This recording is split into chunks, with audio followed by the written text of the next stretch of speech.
Hey guys, today I wanted to go over with you guys the history of Twitter. I remember the other day in one of our discussion posts, we were asked about how certain types of media may have influenced our lives today and like how it personally affected us. And I'm confident in saying that Twitter is definitely like been one of those media outlets that have influenced my lives and a bunch of my friends' lives and like a bunch of people around the world. So yeah, I'm really excited to share with you guys the history of Twitter. I think it's pretty interesting. So let's get started on the evolution of Twitter. So in 2006, Twitter began as an idea by Jack Dorsey. He wanted to make an SMS-based system where groups of friends could see what you were doing. It was kind of like texting, but not really.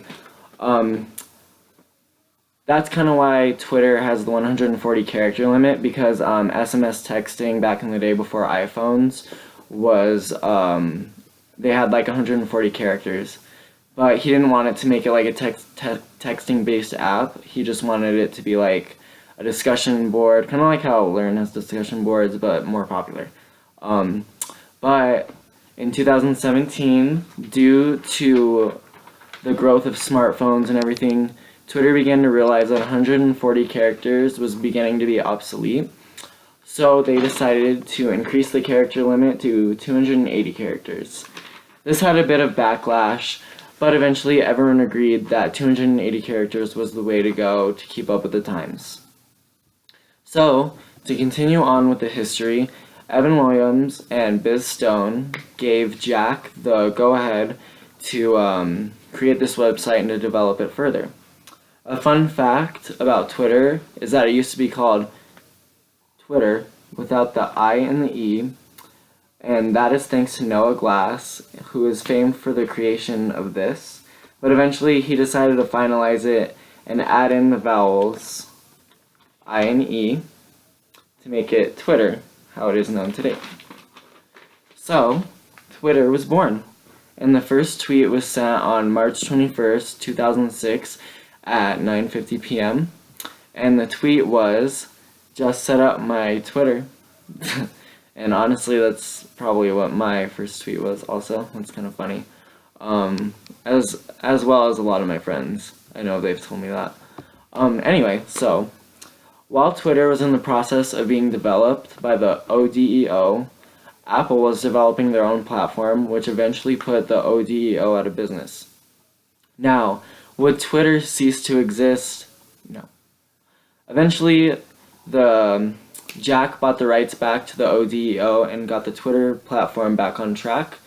And in 2007, Twitter was reaching its milestone. It reached its growth spurt, kind of like when you hit that stage in puberty when you become 6 inches taller, except for me.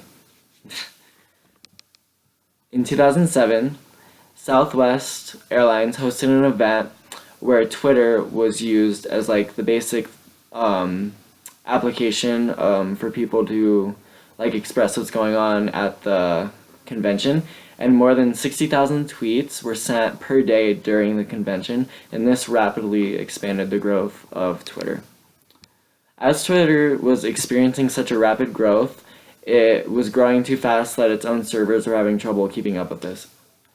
It had a little bit of backlash, but Twitter addressed the situation, and they eventually fixed the problem and added more servers to keep the website running, because it was growing more and more popular.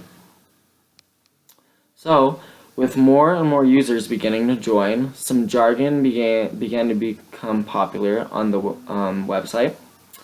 People were not able to like tag people in posts, so people would start to use the @ symbol with someone's username to indicate that people were trying to like mention them in a comment. This one like tag them like it does today, but eventually Twitter caught on to that, and they decided to implement that in their website so that people were able to like contact each other easily. It would like notify them if someone added their name. They'd put the @ symbol with their username like you guys are used to today.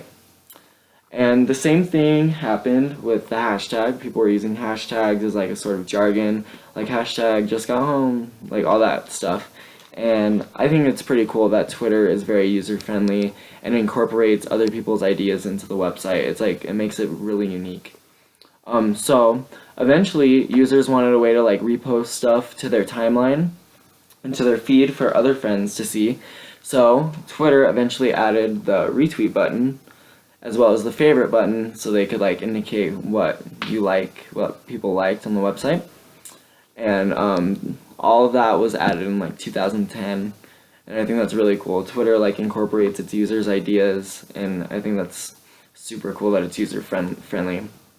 So fast forward into today's times, Twitter is basically used as like a news network.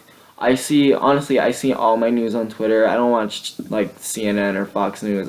I go on Twitter and I see that like North Korea launched a nuke or something like that. Like that's how I get my news today, and I know that's how all my friends get their news. My parents get their news from the television. I get it from my phone on Twitter.